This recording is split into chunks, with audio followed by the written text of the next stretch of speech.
Peradilan konstitusi menjadi materi ya, dalam perkuliahan hukum konstitusi dan hak asasi manusia. Ini menjadi model, menjadi materi dari perkuliahan yang panjang dan menyenangkan ya. Dan kadang-kadang saya bawa mahasiswa itu berpraktek ke Mahkamah Konstitusi atau berdiskusi di Mahkamah Agung. Jadi salah satu mekanisme ya untuk mengontrol kekuasaan itu adalah melalui mekanisme judicial review. Dan ini diberlakukan di hampir semua negara yang memiliki fungsi judicial review. Misalnya di Rusia juga ada, di Turki ada juga, di Thailand dan sebagainya. Dan ini adalah untuk menetapkan nilai-nilai dan prinsip-prinsip fundamental. Ya. Setidaknya dapat menjamin cabang kekuasaan yang dipilih agar tidak tergelincir dalam motivasi semata-mata demi kepentingan politik.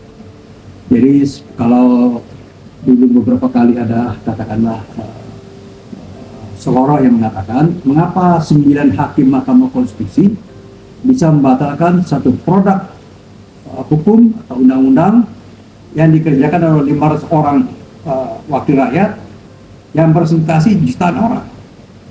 Jawabannya sederhana, karena ukuran keadilan itu harus ditegakkan, dan apabila ada satu undang-undang yang merupakan produk politik, melanggar konstitusi, melanggar hak warga negara, maka perlu ditinjau ulang.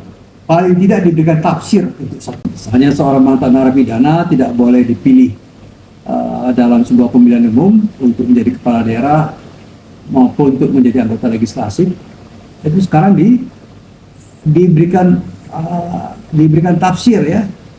Dia boleh apabila telah keluar dari penjara 5 tahun dan bukan penjahat residivis serta mengulang.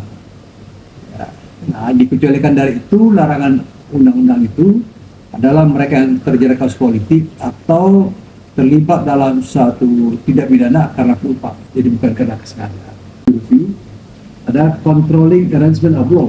Jadi bagaimana mengatur ini, mengontrol satu produk legislatif, yaitu undang-undang. Ini berkaitan dengan konsep negara hukum sebagaimana kata Wiryono, bahwa semua alat-alat perlengkapan negara, khususnya alat perlengkapan dari pemerintah dan tindakannya baik terhadap warga negara maupun saling berhubungan dengan masing-masing tidak boleh sewenang-wenang, melainkan harus memperhatikan peraturan hukum yang berlaku. Dan bahwa semua orang penduduk dalam perhubungan masyarakat harus tunduk pada peraturan-peraturan hukum yang berlaku. Jelas ini. Jadi mengikat. Hukum itu mengikat baik bagi penguasa maupun bagi warga. Nah, untuk menjaga kesatuan sistem tata hukum suatu negara, maka perlu dilakukan pengujian apakah kaidah hukum tidak berlawanan dengan kaidah hukum lebih tinggi, dan terutama apakah kaidah hukum tingkat ingkar atau yang bersifat misalkan kaidah yang lebih penting dan lebih tinggi derajatnya. Ini yang dikenal dengan teori atau norma berjenjang, norma teori berjenjang atau teori dari Hans Kelsen. Jadi Hans Kelsen itu pelatihan dasar betulan konsep judicial review dan peradilan konstitusi. Nah, perbedaan dan pertentangan antara kaidah hukum dalam satu tata hukum harus diselesaikan dan diakhiri oleh lembaga peradilan berwenang menentukan apa yang menjadi hukum positif dalam satu negara. Pekerjaan mengambil keputusan tentang sesuai tidaknya kaidah hukum dalam dasar atau kaidah bermuatan setara disebut sebagai pengujian konstitusional secara material.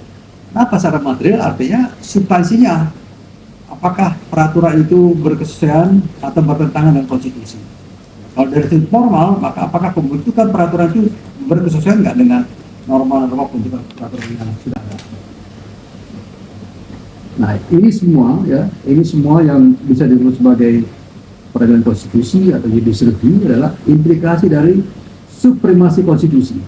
Ya, arti konstitusi itu suatu tertib hukum baku yang mendukung pola-pola pengujian konstitusionalitas suatu hukum.